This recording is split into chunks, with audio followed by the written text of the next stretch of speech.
Hello बच्चों, कैसे हैं आप लोग। तो आपकी ये सीरीज स्टार्ट हो चुकी है जो हमने स्टार्ट करी थी, road to boat zero to hero series. और आपकी जैन सर की क्लास आ चुकी है और जैन सर की क्लास को जो आपने रेस्पॉन्स दिया उसके लिए बहुत बहुत थैंक यू। बायो की क्लास आपकी अपडेट कर दी गई है। मैं लेके आ गया हूँ आपके लिए आज सोशल की पहली क्लास, जिसमें हम डिस्कस करेंगे सिविक्स के बारे में, पावर शेयरिंग के बारे में। लेकिन उससे पहले मैं आपसे कुछ बातें कहना चाहूँगा। बातें बहुत कॉमन सी है। जैन सर ने पहली क्लास ली और उनका रेस्पॉन्स आपने बहुत अच्छा दिया, फीडबैक भी दिया। लेकिन बच्चे थोड़ी सी एक चीज़ समझा करो कि अभी उनकी पहली वीडियो थी और उसमें थोड़ा सा आपने जो रेस्पॉन्स दिया, कुछ कुछ बच्चों ने बहुत अच्छे रेस्पॉन्स दिए। लेकिन जैसे कि बताया कि सर ब्राइटनेस का इशू हो रहा था और जो लाइट रिफ्लेक्ट कर रही है, ये सारी चीज़ें मानता हूँ, इन सारी चीज़ों पर काम किया जा रहा है। स्टूडियो बनवाया जाएगा तभी ये सारी चीज़ें, क्योंकि एकदम से तो हम एकदम बड़ा सा सेटअप करके नहीं आ सकते हैं आपके सामने। क्लियर। तो जैसा भी है, क्योंकि आप ही लोगों की डिमांड पे हम लोग आए हैं, ऑनलाइन आए हैं, तो और इतनी जल्दी इतना ज़्यादा बड़ा स्टूडियो बनवाना पॉसिबल नहीं था। तो thank you so much for the feedback. आगे बढ़ते हैं। बायो की क्लास अपनी देख लेना। बायो की क्लास आपकी अपडेट कर दी गई है। थर्ड क्लास आपकी सोशल की है। इसके बाद आपकी केमिस्ट्री की क्लास आएगी। तो जैसा कि आप फैकल्टी से मिल ही चुके हो, जैन सर आपका मैथ फिजिक्स कवर करेंगे, अमन सर आपकी केमिस्ट्री कवर करेंगे, मैं आपकी सोशल और इंग्लिश, और मैम आपकी बायो को कवर करेंगी, पार्ट को। तो आगे बढ़ते हैं इसी सीरीज के साथ। सबसे पहले हम बात करेंगे आज किसकी, पावर शेयरिंग की, सत्ता के विभाजन की। देखिए, राजनीति एक ऐसी चीज जहां पे सत्ता का बंटवारा बहुत ज्यादा जरूरी है। जहां सत्ता का बंटवारा ना हो, अगर पावर को एक ही जगह कंसोलिडेट कर दिया जाए तो दिक्कतें बहुत होगी। अगर मैं इस बात की बात कर रहा हूँ कि इसकी पावर शेयरिंग की अगर बात कर रहा हूँ, तो आपको मालूम होगा कि ये जो पावर शेयरिंग का सिस्टम है, ये तो आपके ब्रह्मा विष्णु महेश में भी हुआ है। यानी क्या, जिनको हम लेजिस्लेटिव, जुडिशरी और एग्जीक्यूटिव बोलते हैं। ठीक है, three pillars of the democracy. ठीक, लेजिस्लेचर, एग्जीक्यूटिव और जुडिशरी। तो आप देखोगे कि यहाँ पे पावर को हम लोगों ने क्या करा, एक एक लोगों में बांट दिया। हमने पावर क्या, लेजिस्लेचर को अलग पावर दी, एग्जीक्यूटिव को अलग दी और जुडिशरी को अलग पावर दी। सेम आप लोगों ने देखा होगा कि हम जो लोग हिंदू उससे बिलोंग करते हैं, तो उसमें भी कुछ ऐसा ही पैटर्न अपनाया गया है। कहीं पे भी पावर को कंसोलिडेट नहीं किया गया है। क्लियर, पावर क्या कर दी गई है, अलग अलग कर दी गई है। यानी क्या कि उधर वो तीन अपलर बना दिए गए, ब्रह्मा विष्णु महेश। उसके बाद आपके इंद्रदेव, ठीक है, यानी कि एक प्राइम मिनिस्टर की पोस्ट क्रिएट की जाती है। इंद्रदेव का की एक क्या होता है, कैबिनेट होता है। जैसे कि क्या, अग्निदेव को अग्नि पावर दे दी गई, आपके पवन देव को वायु पावर दे दी गई। इस तरीके के सबको क्या कर दिया गया, पावर को विभाजित कर दिया गया। क्लियर बच्चा। मैं ये इसलिए समझा रहा हूं ताकि जब हम चैप्टर को आगे पढ़ें तो आपकी ये चीजें समझ में आ जाएं कि सत्ता को विभाजन करना जरूरी क्यों है। क्लियर। क्योंकि आप लोगों ने देखा होगा कि जब हम माइथोलॉजी में देखते हैं कि जब सत्ता का विभाजन नहीं करते हैं और कोई भी एक करप्ट इंसान सारी पावर को कंसोलिडेट करने की कोशिश करता है, तो वो कहीं ना कहीं पागल हो जाता है पावर के चक्कर में। ठीक है। आप लोगों ने अब हो सकता है कि माइथोलॉजी से ना समझ में आया हो, आप लोगों ने एक सीरीज देखी होगी जिसका नाम है एवेंजर्स। क्लियर। एवेंजर्स एक तरीके का पूरा एक सिस्टम है। ठीक है। उसके अंदर भी सारी पावर तो किसी एक इंसान को नहीं दे दी गई। आपने देखा थेनोस सारी पावर लेना चाहता था। ठीक है। तो कहीं ना कहीं दिक्कत हो सकती थी, क्योंकि अगर एक ही जगह पे पावर रुक जाएगी तो वो इंसान डिक्टेटरशिप कर सकता है या फिर अपना सिस्टम ला सकता है देश के अंदर, और जो कहीं ना कहीं सिस्टम के लिए बहुत ज्यादा खतरनाक बात हो सकती है। तो यहाँ पे भी हम कुछ एग्जांपल डिस्कस करेंगे। यहाँ पे हम डिस्कस करेंगे श्रीलंका के केस को, यहाँ पे हम डिस्कस करेंगे बेल्जियम के केस को, उसके बाद इंडिया के परसेप्शन से देखेंगे बहुत सारी चीजें, और हम यहाँ पे सबसे दो इंपॉर्टेंट टॉपिक डिस्कस करेंगे, that is accommodation in the majority territory. तो सबसे पहले आगे बढ़ते हैं बेटा। देखिए, सबसे पहले ये बेल्जियम का मैप देख लीजिएगा। ठीक है, ये बेल्जियम है, और बेल्जियम में का जो एथनिक कंपोजिशन था, ठीक है, वो बहुत अलग था। कहीं पे आपकी फ्रेंच पॉपुलेशन ज्यादा थी, ठीक है, यानी कि फ्रेंच स्पीकिंग ज्यादा थे, कहीं पे डच स्पीकिंग ज्यादा थे। ठीक है, तो इस तरीके के, और कुछ जर्मन स्पीकिंग भी थे यहाँ पे। तो ये सारी दिक्कत की बातें चल रही थी यहाँ पे। तो इस चीज को कैसे सॉल्व किया जाए, तो इसकी बात देखिए, Belgium is a small European country. Normal सी बात है, बेल्जियम हमारे हरियाणा से भी छोटा है यार। ठीक है। आप देखिए, बहुत सारी यूरोपियन कंट्री इतनी छोटी छोटी है कि आप कहो तो कि उत्तर प्रदेश में से ही यूरोपियन जैसी कई सारी कंट्री बन सकती हैं, उत्तर प्रदेश में से ही।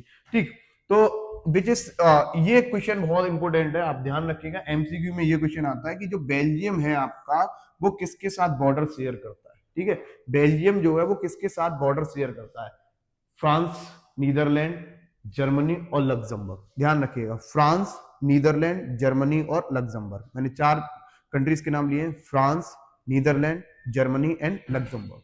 The country has a complex ethnic composition. इसका जो एथनिक कंपोजिशन था वो बहुत ज्यादा कॉम्प्लेक्स था। कॉम्प्लेक्स क्यों था कि देखिए, पूरी पॉपुलेशन, मान लीजिए कंट्री है, ठीक है, उसकी कैपिटल भी है। Out of the country total population 59%, ठीक है, ये जो 59 पॉपुलेशन थी ये कहां रहती थी, आपके फ्लेमिश रीजन में रहती थी बेटा। और ये जो 59% लोग थे वो क्या बोलते थे, डच। ठीक है, यानी कि हम कह सकते हैं आपका कि इधर देखिए 59% लोग कैसे थे आपके, डच स्पीकिंग। ओके, 59% आपके डच स्पीकिंग थे। हो सकता है कि आपको कहीं ना कहीं को एक बच्चे ने आज मेरे को कमेंट करके बताया कि भैया आप येलो पेन इस्तेमाल करिए, तो मैं येलो ही करने जा रहा हूँ, है ना बेटा। क्योंकि अभी हम भी ना नए हैं थोड़े से, तो हमको भी पता नहीं रहती। आप लोग जैसे जैसे बताते हो तो बहुत अच्छा लगता है, लेकिन थोड़ा सा ना हमको भी अभी सेटअप करवाना पड़ेगा। जैसे ही सेटअप हो जाएगा आपको बिल्कुल कंप्लेन नहीं आएगी, परेशान मत होइए, है ना। But thank you so much for the feedback. आप जो फीडबैक देते हो उससे एक पॉजिटिवनेस आती है, आगे बढ़ने का मौका मिलता है ना। और वो जैन सर की पहली वीडियो हम लोगों को इतना अंदाजा नहीं रहा था कि हम लोग व्हाइट करें या ब्लैक करें, ठीक है। तो हम लोगों ने सोचा कि व्हाइट बैकग्राउंड रहेगा तो ज्यादा चमक आ रही है, लेकिन वो कहीं ना कहीं हम लोगों की गलती थी। तो उसको आगे से सुधार दिया गया। जैन सर की दूसरी वीडियो हमने ब्लैक बैकग्राउंड पे ही पूरी रिकॉर्ड की है, और जब वो अपलोड होगी तब आप उसमें थोड़ी सी कमियां बता दीजिएगा।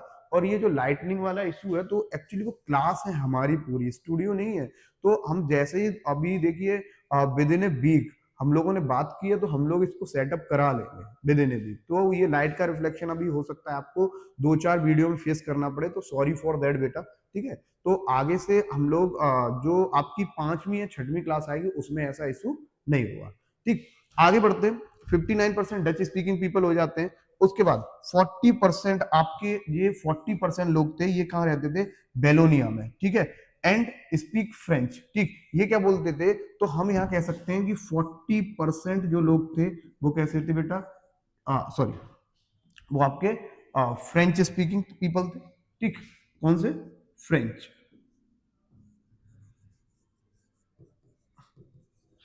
क्लियर। ये फ्रेंच स्पीकिंग थे। 1%, अब देखिए 59 प्लस 40, ठीक है, 99। और 1% आपका क्या था, ये थे आपके जर्मन, क्लियर, ये जर्मन स्पीकिंग थे। तो ये सारी, ये था वहां का एथनिक कंपोजिशन जो थोड़ा सा कॉम्प्लेक्स था। तो ये तो चलिए बात हो गई कंट्री की, ठीक है। इसके बाद क्या था कि सबसे बड़ी दिक्कत क्या थी, अब जैसे मान लीजिए कंट्री के अंदर ये वाला एथनिक कंपोजिशन हमने आप देख लिया था, आप पीछे एक बार देख लीजिए फिर से, ठीक है। ये हमने एथनिक कंपोजिशन देख लिया। इसके बाद देखिए आगे की तरफ क्या है बेटा, कि बेल्जियम केस इन ब्रजल्स, बेल्जियम की जो कैपिटल है ब्रजल्स, ठीक है। इसमें 80% पीपल जो थे वो कैसे थे, फ्रेंच, ठीक है। 80% कैसे थे, फ्रेंच स्पीकिंग थे। 20% डच स्पीकिंग। अब देखिए यहां पे दिक्कत क्या आ गई थी, कंट्री के अंदर, ठीक है, पूरी कंट्री के अंदर कैसे पीपल ज्यादा थे, आपके डच स्पीकिंग बेटा, ठीक है, पूरी कंट्री के अंदर। और अगर मैं बात करूं आपकी कहां की, कैपिटल की अगर बात करूं, तो कैपिटल के अंदर आपके कैसे लोग ज्यादा हैं, कैपिटल के अंदर कैसे लोग ज्यादा हैं आपके, फ्रेंच स्पीकिंग। ओके, तो ये एथनिक कंपोजिशन की वजह से बहुत ज्यादा दिक्कत हो रही थी आपकी, क्लियर। माइनॉरिटी, अब देखिए सबसे बड़ी क्या, माइनॉरिटी फ्रेंच स्पीकिंग कम्युनिटी, ठीक है। जो फ्रेंच स्पीकिंग कम्युनिटी माइनॉरिटी थी, ठीक है, कहां पे, कंट्री के अंदर, ठीक है। ये कैसे लोग थे, रिच थे, पावरफुल थे, which are resented by the Dutch speaking community. 1950 और 1960 के अंदर क्या हुआ, टेंशन बिटवीन टू कम्युनिटी, दोनों कम्युनिटी के बीच में आपके टेंशन बढ़ते जाते हैं। टेंशन किस बात के थे, देखिए यहाँ पे टेंशन वही सत्ता को विभाजन को लेके थे, कि पावर किसके पास रहनी चाहिए। एक तरफ अगर बात करते हैं तो बेल्जियम के अंदर, यानी पूरे बेल्जियम के अंदर किसकी कंसोलिडेशन थी, मतलब कौन सबसे ज्यादा थे। अगर दूसरी तरफ, अब जैसे अगर हम अलग अलग करके बात करें, तो हम कंट्री की अगर बात करते हैं तो वहां पर डच स्पीकिंग ज्यादा है हमारे, 59% है। लेकिन जब हम कैपिटल की बात कर रहे हैं, यानी कि जो बेल्जियम की कैपिटल है उसके अंदर कौन से लोग ज्यादा, 80% फ्रेंच स्पीकिंग है। तो यहां से बहुत ज्यादा दिक्कत आ रही थी कंट्री के अंदर, कौन सी कंट्री के अंदर, आपकी बेल्जियम के अंदर। अब देखिए tension between this two community was severe in the Brussels, ठीक है, ब्रजल्स में ज्यादा दिक्कत हो रही थी इस कंट्री को। अब देखिए, अब इन लोगों ने बुद्धि लगाई, इन लोगों ने कहा कि करना क्या चाहिए। सबसे बड़ी बात थी कि करना क्या चाहिए। ऐसा तो है नहीं कि मतलब कि लेके बैठ जाओ बस, ठीक है, कि बस जैसा कह दिया वैसा हो गया, ऐसा नहीं हो सकता है। मतलब कहने का मतलब क्या है कि अपना अपना करो, या हम सत्ता विभाजन नहीं करेंगे, या सारी पावर फ्रेंच के पास रहेगी, या सारी पावर डच के पास रहेगी, ऐसा नहीं था, ठीक है। इन लोगों ने बुद्धि लगाई। थोड़ी सी तबीयत खराब है ना, तो इसीलिए मेरी वीडियो थोड़ी सी लेट आई है। आजकल मौसम चेंज हो रहा है, तो सर्दी जुकाम खांसी वगैरह चल रही है, तो इसीलिए मैं रिकॉर्ड और नहीं कर रहा था। बच्चे काफी कह रहे थे कि सर आपकी वीडियो नहीं आ रही है, आपकी वीडियो नहीं आ रही है। तो आज थोड़ा सा लगा सूटेबल लगा कि बोल सकता हूँ, बोलने लायक हो गया हूँ, तभी मैं आया हूँ आप लोगों के सामने, है ना। अब देखिए इन लोगों ने बहुत दिमाग लगाया, बेल्जियम के लोगों ने वो वाला काम नहीं करा कि लड़ना मार काट करना, ये सारा काम नहीं करा। इन लोगों ने क्या करा बेटा कि the Belgian leaders recognise the existence of regional and cultural differences. इन्होंने समझा लोगों की फीलिंग को, ठीक है, इनके कल्चरल और रीजनल डिफरेंसेस को समझा, और उसी के हिसाब से ये क्या लेके आए, मतलब इन लोगों ने चेंजेस करना जरूरी समझा। इनने ये नहीं समझा कि हम सबको पावर देंगे, अकेले अपने पास पावर नहीं रखेंगे। 1970 से लेके 93 और 94, 1994 तक और 93 94 तक इन लोगों, वो सॉरी 1970 से लेके 1993 तक, ठीक है, इन्होंने संविधान को 4 बार बदला, ठीक है, कॉन्स्टिट्यूशन को कितनी बार बदला, 4 बार बदला, ठीक। अमेंड, अमेंड का मतलब होता है कि बदलाव लाना, ठीक है। क्यों लाए, आखिर क्या वजह थी, क्वेश्चन यहां पे हो सकता है कि why the Belgium change their constitution 4 times between 97 to 1993, कि आखिर क्या वजह रही थी जिसकी वजह से बेल्जियम ने अपने संविधान को 4 बार चेंज करा 1970 से लेके 1993 तक, ठीक है। ऐसी क्या वजह रही, ये 2 नंबर का क्वेश्चन बन सकता है, लिख लीजिएगा, ठीक है। उसके बाद अब इसका रीजन ये है कि ये संविधान को चेंज करने का रीजन ये था बालक कि कंट्री के लोग पीसफुली रह पाए, साथ रह पाए, ठीक है।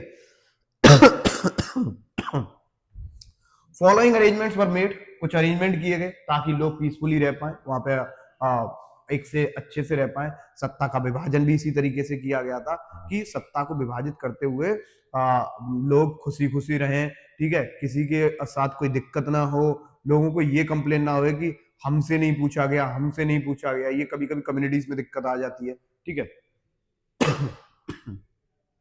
कॉन्स्टिट्यूशन प्रिस्क्राइब, देखिए कॉन्स्टिट्यूशन ने क्या कहा कि number of Dutch and French speaking minister, ठीक है, shall be equal in the central government.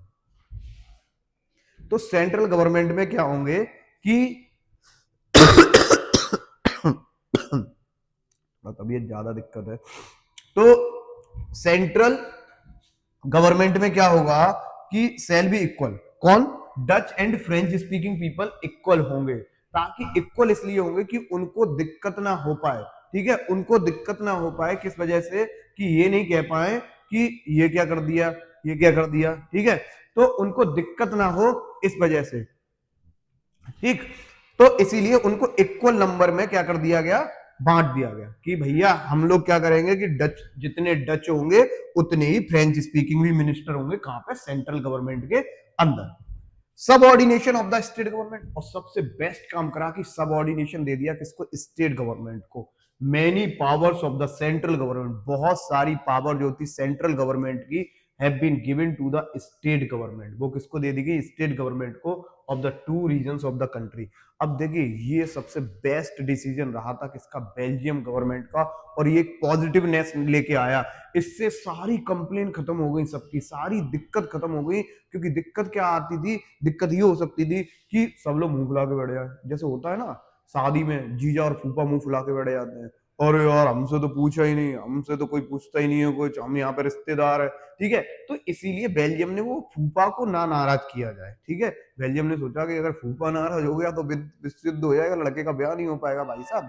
तो उन्होंने कहा कि नहीं भैया ऐसा काम नहीं करना है, हम क्या करेंगे, सत्ता विभाजित करेंगे, सत्ता में जो परसेंटाइल है वो सबको दो भैया, तभी सब सही रहेगा। तो उनने इस तरीके से, आप ये नोट डाउन करना चाहे तो नोट डाउन कर सकते हैं, 1 मिनट का पॉज लेके इसको नोट डाउन कर लीजिए, क्योंकि बच्चे नोट्स नोट्स नोट्स नोट्स चिल्लाते रहते हैं ना, तो उसी वजह से क्लियर। तो आप ये नोट डाउन कर सकते हैं। अब क्या हुआ, सेपरेट गवर्नमेंट, ब्रजल्स के अंदर एक सेपरेट गवर्नमेंट दे दी गई, where both the communities have equal representation. दोनों कम्युनिटी को, फ्रेंच स्पीकिंग को भी डच स्पीकिंग को इक्वल रिप्रेजेंटेशन की बात की गई थी, ठीक है। तो ठीक है, ताकि देखिए अब यहाँ पे क्या कि separate government in Brussels where both the communities have equal representation. अब क्या हुआ, शादी हो रही है घर में, अब मान लो कि दोनों जीजा आ गए, अब तुमने बड़े जीजा के लिए अंगूठी बनवा दी, छोटे जीजा के लिए नहीं बनवाई, तो छोटे जीजा क्या, वो तो भगोने जैसा मुंह फुला लेंगे भाई साहब, गुस्सा होके बैठ जाएंगे, और मेरे से नहीं, मतलब उनके लिए बनवा दी, वो क्या ज्यादा स्पेशल है, मेरे लिए नहीं बनवाई है।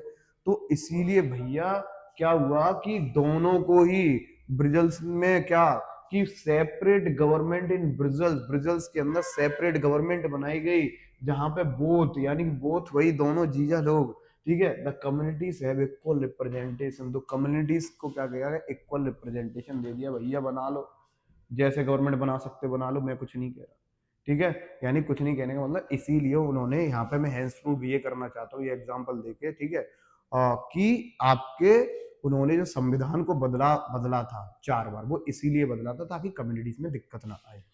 Community government elected by belonging to one language. अब देखिए हर गवर्नमेंट, हर लैंग्वेज वालों की अपनी community government, Dutch, French, German speaking, ठीक है, सबकी, डच स्पीकिंग की, जर्मन स्पीकिंग की और फ्रेंच स्पीकिंग की।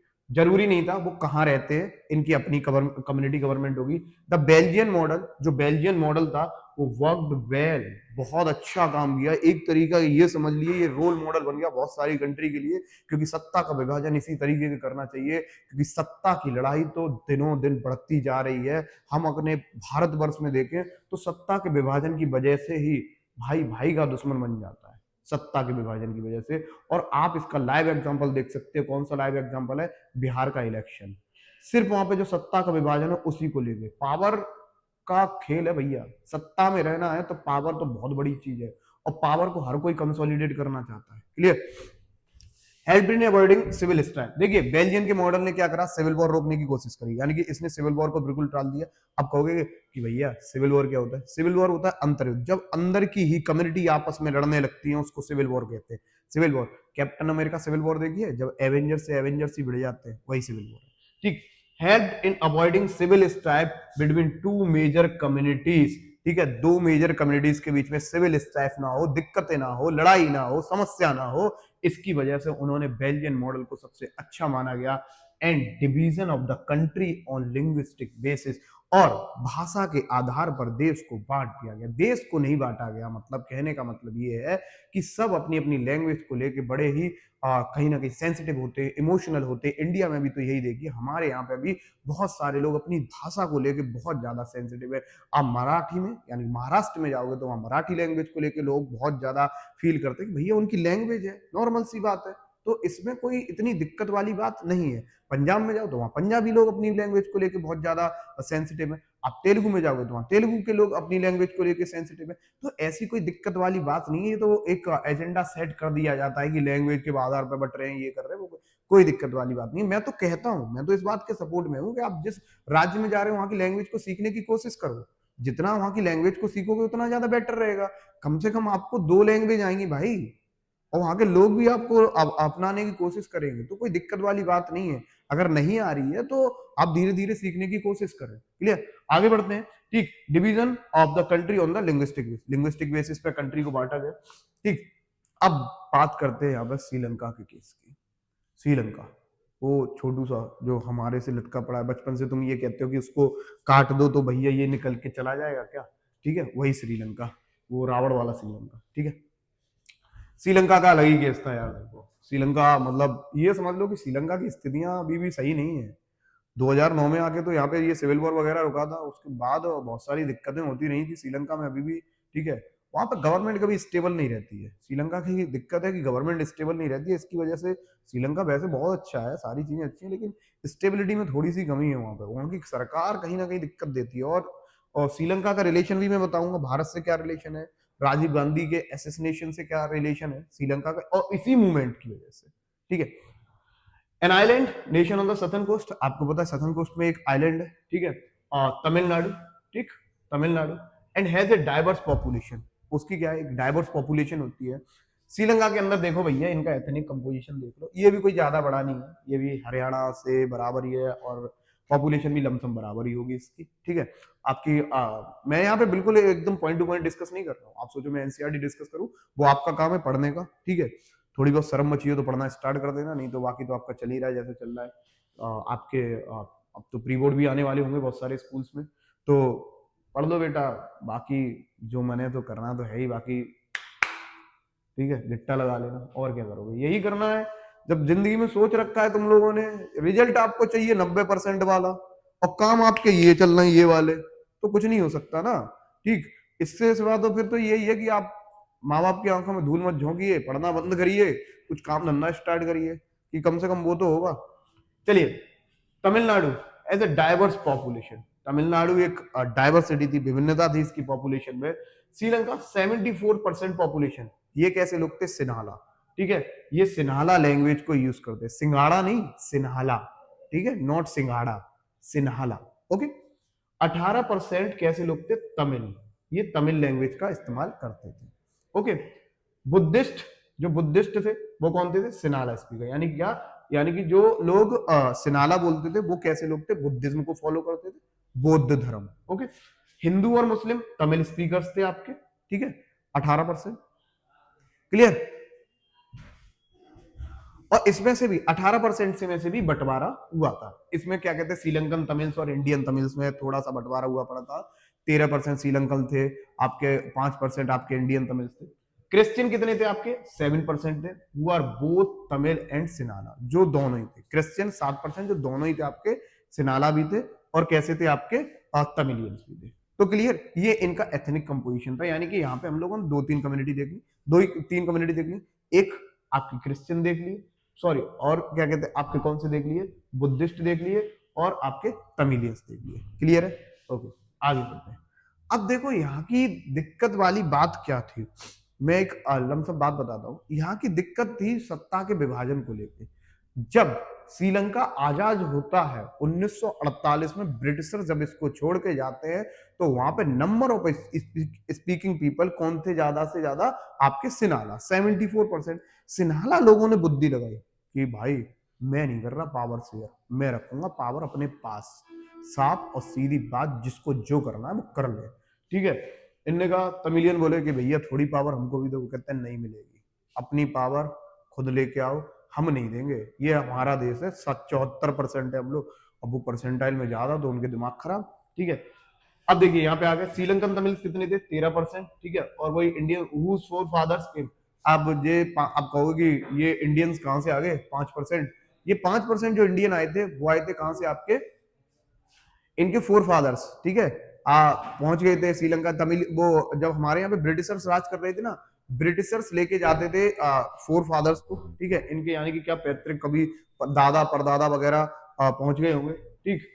और तो वो फिर वहीं रहने लगे, तो इनको इंडियन तमिल्स बोला जाता था, ठीक है, तमिलियन, ठीक। ये भी तमिलियन लैंग्वेज, कॉलोनियल पीरियड देखो दे रखा है, प्लांटेशन वगैरह होते थे, आप लोगों ने चैप्टर पढ़ा रखे होंगे, ठीक है, कि टी प्लांटेशन, इंडिगो प्लांटेशन, ये सारे प्लांटेशन करवाते थे, बोलो तो वही, क्लियर। आगे बढ़ते हैं। अब देखो श्रीलंका ने क्या कहा, श्रीलंका कहता है सुनो बे, इधर होगा मेजोरिटी का रूल, ठीक है, जिसकी लाठी उसकी भैंस, ठीक, हम नहीं देने वाले पावर किसी को, जो करना है कर लो। वो कहते हैं यार, मतलब इस बात से क्या हुआ कि हर जगह नौकरी किसको दी जा रही है, सिन्हाला को, और पावर किसको बांट दी गई, सिन्हाला को, लैंग्वेज कौन सी चलेगी, सिन्हाला, धर्म कौन सा माना जाएगा, बौद्ध धर्म, सारी चीजें यही चल रही, हर जगह बस एक ही चीज, सिन्हाला सिन्हाला सिन्हाला। तमिलियंस की डिमांड की थोड़ा सा तो दे दो यार, थोड़ा सा, वही वाला कि यहाँ पे वो वाला सीन हो गया, कुरुक्षेत्र वाला, कुरुक्षेत्र वाला सीन में क्यों कह रहा हूँ, प्रभु यानी कि श्री कृष्ण जी वाला, कि दे दो केवल 5 ग्राम, रखो तुम धरती तमाम, हम वहीं खुशी से खाएंगे, परजन पर अस न उठाएंगे, दुर्योधन वो भी दे न सका, ठीक है। यानी क्या कि दुर्योधन यहाँ पे कौन हो गया, सिन्हाला, सिन्हाला वो भी दे न सके, ठीक है। और आपके वो कौन हो गए, यानी कि क्या वो एक तरीके से आपके तमिलियंस यहाँ पे पांडवों को रिप्रेजेंट कर रहे हैं कि भैया थोड़ा सा दे दो, हम थोड़ा सा ही तो मांग रहे हैं, उतना भी नहीं दे सके, ठीक है। फिर तो क्या था, विध्वंस, विध्वंस तो होना ही था, ठीक है। यानी कि यहाँ पे एक सजेशन दिया गया कि मैत्री की राह दिखाने को, दुर्योधन को समझाने को भगवान हस्तिनापुर आए। ठीक है, तो भगवान हस्तिनापुर तो वो संदेश लेके आए थे कि दुर्योधन बेटा समझ जा, नहीं समझेगा तो विध्वंस। और ये बेवकूफ से, ये श्रीलंका के सिनाला लोग ये बात नहीं समझे। इनको पता था कि महाभारत में जमीन जायदाद के पीछे इतना झगड़ा हो चुका है, तो इसको खत्म करो ना, दे दो ना थोड़ी सी पावर, क्या हो जाता है? नहीं, हम नहीं देंगे, हम 74% है। ठीक है भाई साहब, 74%। इनने एक और बदतमीजी कर दी 1956 में। इनने क्या करा, सिन्हाला को ऑफिशियल लैंग्वेज बना दिया श्रीलंका की। सिन्हाला को ऑफिशियल लैंग्वेज। लो एक और दिक्कत, Sinhala community adapted series of majoritarian. इनने मेजोरिटेरियन की सीरीज अपनाई, measures to establish Sinhala supremacy, की हर जगह सिन्हाला सुप्रीमेसी, जिसको जो करना है कर लो। ठीक है, एंड फॉलोड मेजोरिटेरियनिज्म। और इस वजह से क्या हुआ कि तमिल कहीं ना कहीं बहुत ज्यादा दुखी हो गए। वो अपनी लैंग्वेज को लेके बहुत ज्यादा सेंसिटिव थे, इमोशनल थे, और उनकी लैंग्वेज को पहचान नहीं मिली। Clear? Tamil launch parties and struggle. Tamil ने क्या करा, पार्टीज और स्ट्रगल लॉन्च कर दिए। ठीक है, recognising Tamilian as the official language. अब इनको तमिल क्या चाहिए थी, ऑफिशियल लैंग्वेज। लेकिन हालात बद से बदतर होने में टाइम नहीं लगता है। कब हालात बद से बदतर हो जाए, बहुत दिक्कत वाली बात है। 1980 में एक political organisation form demanding Tamil Eelam, LTTE, liberal tiger of Tamil Eelam. Eelam का मतलब होता है स्टेट। कि क्या स्ट्रगल शुरू हो गया, लोगों ने हथियार उठा लिए। और जब सत्ता के लिए हथियार उठा लिए जाते हैं तो आप ध्यान रखिए कि फिर नरसंहार तो होना है, विध्वंस तो होना है, युद्ध तो होना ही होना है। ठीक है, सेम श्रीलंका में हुआ कि दोनों कम्युनिटी के बीच में इतना ज्यादा डिस्ट्रस्ट बढ़ गया, इतना ज्यादा भरोसा खत्म हो गया कि community grew and ultimately resulted in the civil war. और इसकी वजह से क्या स्टार्ट हो गया, श्रीलंका के अंदर सिविल वॉर स्टार्ट हो गया। और जो युद्ध 2009 में जाके रुका, जिसकी वजह से बहुत सारे लोग मारे गए। और इसकी वजह से, इसी का परिणाम था कि हमारे भूतपूर्व प्राइम मिनिस्टर राजीव गांधी का जो एसेसिनेशन हुआ था, वो भी LTTE ग्रुप का था। आप लोगों ने बहुत सारी डॉक्यूमेंट्री, बहुत सारी मूवीज देखी हुई। एक मूवीज थी मद्रास कैफे, ठीक है, तो उसमें भी। तो देखिए, आज की डिस्कशन से हम लोग क्या सीखे, इसको हम नेक्स्ट पार्ट में कवर करेंगे। आज हमने देखा बेल्जियम को, हमने डिस्कस किया श्रीलंका को। बेल्जियम एक छोटी सी कंट्री, हरियाणा से भी छोटी कंट्री, जिसकी पॉपुलेशन मुश्किल से बमुश्किल 2 करोड़ होगी। ठीक है, एक तरफ आपका श्रीलंका, जिसकी पॉपुलेशन 2 करोड़ अप्रॉक्स होगी। ठीक है, दोनों में एक एथनिक कंपोजिशन, यानी क्या, एक लैंग्वेज को लेकर दिक्कत होती है। ठीक है, दोनों ही कंट्री में।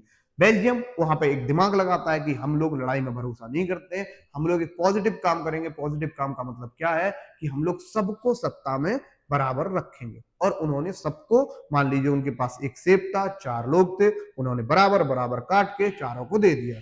लेकिन श्रीलंका में ऐसा नहीं हुआ। श्रीलंका में तो वही कौन सी वाली कहानी हो गई आपकी, कुरुक्षेत्र वाली। ठीक है, कुरुक्षेत्र वाली कहानी हो गई। समझ नहीं आया, दुर्योधन के समझ नहीं आया, और दुर्योधन ने विध्वंस कराया था। सेम सिन्हाला को समझ नहीं आया, सिन्हाला लोगों ने क्या कराया, विध्वंस कराया। प्रभु की बात मान जाते, यानी क्या, सत्ता को विभाजित कर लेते, तो ये दिन देखना नहीं पड़ता। पता नहीं कितने लोग मारे गए, कितने मासूमों की जान गई उस नरसंहार में, उस सिविल वॉर में, दोनों ही पक्षों के। यही नहीं कि सिन्हाला के लोग मारे गए या तमिलियंस के, दोनों ही पक्षों के बहुत सारे लोग मारे गए। और ये वॉर जो एंड होता है 2009 में एंड होता है। तो इसी के साथ मेरा लेक्चर भी अभी यहाँ पे खत्म होता है। अगले लेक्चर में मिलेंगे, इस सीरीज को आगे कंटिन्यू करते हुए। इस चैप्टर को हम 2 पार्ट में कंटिन्यू करेंगे। पार्ट 1 ये है, अगला पार्ट आएगा कल। आपकी इसके बाद केमिस्ट्री की क्लास आएगी, जो केमिस्ट्री क्लास लेंगे आपके अमन सर। आपको कोई भी क्वेरी हो, कोई भी डाउट हो, इसके बाद कौन सा चैप्टर स्टार्ट करना है, क्या करना है, आप कमेंट सेक्शन में जरूर बताइएगा। और प्लीज फिर से रिफ्लेक्शन की बात मत कीजिएगा, अभी बात मत कीजिएगा प्लीज, इट्स ए रिक्वेस्ट। क्योंकि धीरे धीरे काम चल रहा है, स्टूडियो जैसे ही कंप्लीट हो जाएगा हम वहां पर रिकॉर्ड करना स्टार्ट कर देंगे, फिर ये सारी समस्याएं खत्म हो जाएगी। तो पढ़ाई को जारी रखिए, बहुत कम दिन रह गए, मैं ध्यान दिलाता रहूंगा कि 100 दिन रह गए हैं। आप 100 दिन बचे हैं आपके पास, धीरे धीरे 99, 98, 97 इस तरीके से होगा। तो प्लीज पढ़ते रहिए, क्योंकि पढ़ोगे तभी नंबर आएंगे। कोई शॉर्टकट नहीं है, कुछ नहीं है, जस्ट हार्ड वर्क। ठीक है, कोई स्मार्ट वर्क भी नहीं होता, हार्ड वर्क करो। स्मार्ट वर्क तब करते हैं जब हार्ड वर्क कंप्लीट हो जाता है, ये बात ध्यान रखिएगा। तो thank you so much. For watching me, please like share and subscribe और सीरीज को प्यार दीजिए अच्छे से, क्योंकि आपकी डिमांड पे मैं मैथ का टीचर लेके आया, मैं बायो का टीचर लेके आया, मैं केमिस्ट्री का टीचर लेके आया हूँ, तो मेरी नाक मत कटनी दीजिएगा, ठीक है, क्योंकि मेरे चैनल पर सब लोग आ रहे हैं, तो प्लीज ध्यान रखिएगा। Thank you so much, all the very best.